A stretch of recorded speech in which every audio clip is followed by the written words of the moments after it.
Sehat Bapak Ibu Sobat Muda yang berbahagia. Pada kesempatan kali ini saya ingin mengupas Dhammapada bab ke-12 tentang Attawaka atau diri sendiri. Dalam syair 157 dalam Dhammapada Sang Buddha mengatakan, bila orang mencintai dirinya sendiri, maka ia harus menjaga dirinya dengan baik. Orang bijaksana selalu waspada selama 3 masa dalam kehidupannya. Kalau kita mencintai diri kita, hargailah apa-apa yang patut kita hargai. Pikiran, ucapan, tindakan. Kenapa? Karena kita pun ingin dihargai orang lain. Maka kita patut menghargai pemikiran orang lain, ucapan orang lain, dan tindakan orang lain. Jangan sampai merugikan mereka. Karena apa? Karena kita pun ingin membahagiakan diri sendiri, maka kuncinya bahagiakan pula orang lain. Itu kita untuk memelihara diri kita. Kemudian dalam syair 158 dikatakan demikian, hendaklah orang terlebih dahulu mengembangkan dirinya sendiri dalam hal-hal yang patut, dan selanjutnya melatih orang lain. Orang bijaksana yang berbuat demikian tak akan dicela. Jadinya Bapak Ibu Sobat Muda, bila kita ingin mengajarkan hal-hal kebaikan, misalnya kedermawanan, hendaknya kita sebelum mengajarkan orang lain dermawan, kita pun perlu jadi contoh sebagai orang yang dermawan, yang senang membantu, yang senang memberi, yang senang menyokong. Kenapa? Lah, kita ingin mengajarkan kedermawanan. Pastinya ya, kita pun harus memberikan teladan sebagai orang yang dermawan. Ingin mengajarkan kejujuran. Ya, pasti kita menjadi teladan sebagai orang yang jujur. Kenapa? Karena kita jadi pantulan. Sudah belum melaksanakan apa yang diajarkan. Oleh karena itu, sebelum mengajarkan orang lain, cobalah mengajar diri sendiri. Sudah belum kita berbuat hal-hal yang kita kehendaki. Itu ya. Jadi dalam hal ini kita mengintrospeksi terlebih dahulu. Kemudian dalam syair 159 dipertegas lagi, sebagaimana ia mengajarkan orang lain, demikian hendaknya ia berbuat. Setelah dapat mengendalikan dirinya sendiri dengan baik, hendaklah ia melatih orang lain. Sesungguhnya amat sukar untuk mengendalikan diri sendiri. Ya. Jadi kita pun demikian. Kalau sudah bisa mengajar kita, melatih kita, membimbing kita sebagai orang yang dermawan, ajaklah orang lain untuk melaksanakan hal yang sama. Kenapa? Karena membawa kebahagiaan buat diri kita dan orang di sekitar kita. Jadi kita ajarkan, wah ini pantas, ini patut. Seperti seorang guru ingin mengajarkan topik A, dia harus menguasai topik A terlebih dahulu. Dia gali ilmunya tentang apa yang ingin disampaikan. Ya, jangan sampai ketika sudah membabarkan, ketika sudah menyampaikan, ada yang belum dia pahami. Ya, oleh karena itu kembali kepada diri sendiri terlebih dahulu. Ajarkan apa yang diri kita ingin miliki. Kemudian dalam syair 160 dikatakan demikian, diri sendiri sesungguhnya adalah pelindung bagi diri sendiri. Karena siapa pula yang dapat menjadi pelindung bagi dirinya setelah dapat mengendalikan dirinya sendiri dengan baik, ia akan memperoleh perlindungan yang sungguh amat sukar dicari. Bapak, Ibu, Sobat Muda, yang jadi pelindung adalah diri kita sendiri. Oleh karena buatlah pelindung-pelindung yang kita inginkan. Bukan hal-hal yang sebagai simbol-simbol, saya harus punya ini, punya itu, punya ini, bukan. Tetapi diri kita. Saya tidak ingin dibohongi. Makanya bersikaplah, berucaplah, jangan berbohong. Saya nggak mau disakiti orang lain. Karenanya jangan menyakiti orang lain. Saya tidak mau barang milik saya kalau dipinjam tidak dikembalikan. Maka kita pun harus bersikap yang sama. Saya nggak mau dibohongi orang. Bersikaplah yang sama. Karena apa? Karena kita sudah menjadi pelindung kita. Saya tidak mau diperlakukan demikian. Maka saya pun tidak akan memperlakukan hal demikian kepada orang lain. Itu ya, Bapak Ibu Sobat Muda. Memang berbicara tuh gampang. Saya bicara seperti ini gampang, mudah. Tetapi kalau ada orang mencap saya, tidak sama dengan yang dikatakan di konten itu, ya mungkin ada hal-hal keliru yang masih saya perbuat. Bapak Ibu, Sobat Muda, saudaraku yang berbahagia, kita masih berusaha menata diri. Yang pasti manusia biasa yang belum mencapai kesucian arahat pasti masih memiliki kekeliruan. Namun kita berusaha memperbaiki. Kapan? Ya sekarang.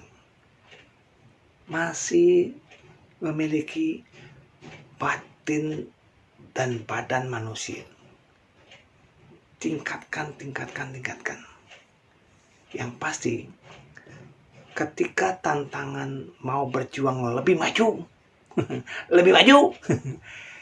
tantangan pasti lebih besar ketimbang Anda, ketimbang kita, ketimbang saya tidak mau berjuang. Pasti. Maka itu kalau ada tekad mau lebih maju, pasti tantangan jauh lebih besar. Karenanya kita kalau berhadapan dengan hal-hal yang kita nggak inginkan, cobalah anggap sebagai pelajaran. Karena apa?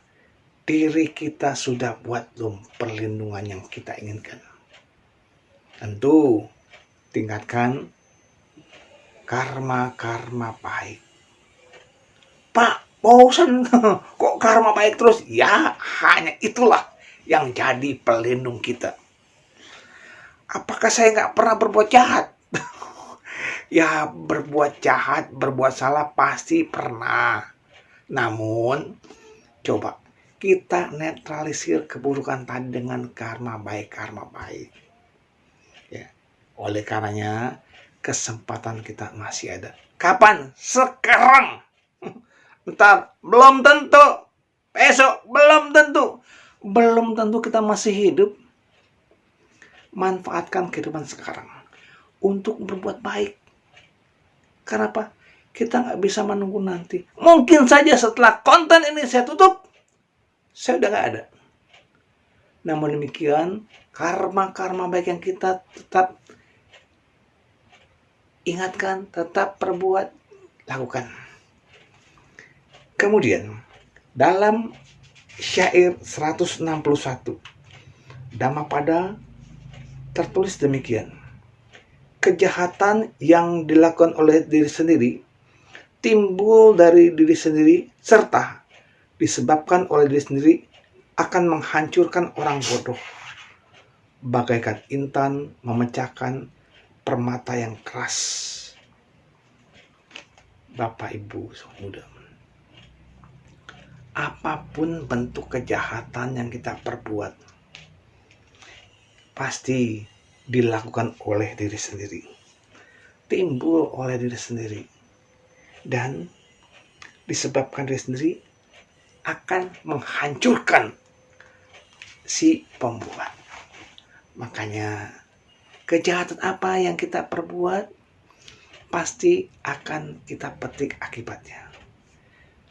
Namun jangan berpikir sempit. Wah, kalau saya berbohong pasti dibohongi. Kalau saya mencuri pasti dicuri. Tidak sesederhana itu. Bisa saja akibat mencuri satu pensil, kita bisa terlahir ke alam neraka. Loh, kejam amat hukum karma. Bukan kejam.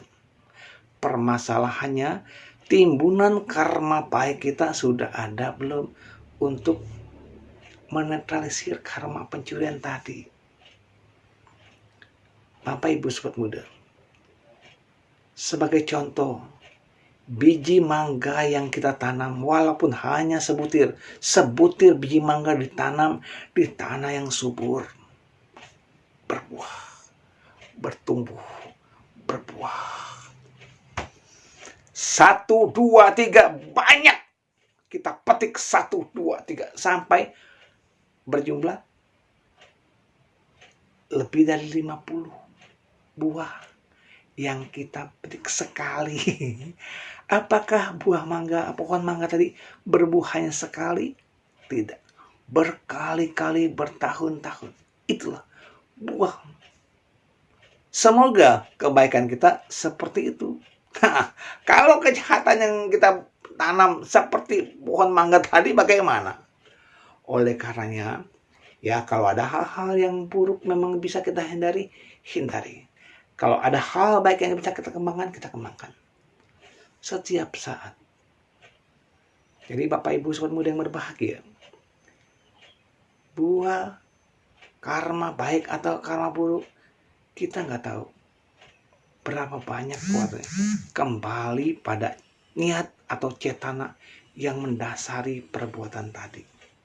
Semoga karma baik yang kita perbuat dengan cetana yang kuat, dengan niat yang kuat. Tetapi kalau ada kejahatan yang kita perbuat, semoga tidak berdasarkan niat yang kuat atau menikmati kejahatan tadi. Semoga hal-hal yang baik kuat, yang buruk kecil. Bapak Ibu sobat muda, dalam syair 162 dari Dhammapada dikatakan demikian. Orang yang berkelakuan buruk adalah seperti tanaman menjalar malufa yang melilit pohon salak. Ia akan terjerumus sendiri seperti apa yang diharapkan musuh terhadap dirinya. Jadi kejahatan itu akan memakan dirinya sendiri. Maka itu, kurangilah perbuatan jahat dalam bentuk apapun. Kita kembangkan kebaikan. Dalam syair 163, Sang Buddha mengatakan, sungguh mudah untuk melakukan hal buruk dan tak bermanfaat, tetapi sungguh sulit untuk melakukan hal-hal baik dan bermanfaat bagi diri sendiri. Berbuat buruk gampang, sangat mudah. Tetapi berbuat baik sangat sulit. Bapak Ibu sobat muda, kejahatan kapanpun, dimanapun, itu gampang kita kerjakan. Gampang dan mudah sekali. Tapi kebaikan sangat sulit kita kerjakan. Sebagai contoh, ketika kita mau berdana sebuah baju, sebuah pakaian kepada seorang, bisa saja orang yang kita berikan tadi belum tentu menerima. Mungkin tersinggung, apa-apaan kamu ngasih saya? Ya, jadi belum tentu. Tetapi kalau kejahatan Anda ngomong kasar, ngomong kotor, langsung orang sakit hati. Gampang. Tetapi perbuatan baik susah. Kita kerjakan kepada siapa? Bahkan kita sudah bicara jujur, sangat jujur, masih sulit orang percaya. Ya, itulah, kebaikan sangat sulit kita perbuat. Kemudian dalam syair 164 dikatakan demikian. Karena pandangan salah, orang bodoh menghina ajaran orang mulia, orang suci dan orang bijak. Ia akan menerima akibatnya yang buruk, seperti rumput kasta yang berbuat hanya untuk menghancurkan diri sendiri. Ya, memang kita tidak pantas menghina ajaran-ajaran para muliawan, ya, tetapi hormatilah, hargailah ajaran mereka. Ya, itu kita harus menghargai ajaran orang para bijaksanawan. Kemudian sebagai syair penutup, saya akan bacakan dari syair 165. Oleh diri sendiri kejahatan dilakukan, oleh diri sendiri pula seorang ternoda. Oleh diri sendiri kejahatan tidak dilakukan, oleh diri sendiri pula seorang menjadi suci. Suci atau tidak suci tergantung pada diri sendiri. Tak seorang pun yang dapat mensucikan orang lain. Bapak, Ibu, Sobat Muda, Sang Buddha katakan, kita menjadi suci atau ternoda tergantung pada perbuatan kita, bukan makhluk lain. Maka itu sekarang waktunya, menjelang tahun baru 2022, kita kembali bercermin. Perbuatan apa yang bisa menimbulkan ketenangan, kesucian, kedamaian bagi kita, kita kerjakan. Karena apa? Karena hal ini bisa membawa pada kesucian dan kebersihan batin. Tetapi bila ada perbuatan-perbuatan jahat, perbuatan-perbuatan keliru, harus saya tinggalkan. Karena apa? Karena hanya menjadi noda batin saya. Semoga sahabat, Bapak Ibu yang berbahagia, selalu damai dan sejahtera. Terima kasih. Salam sehat selalu.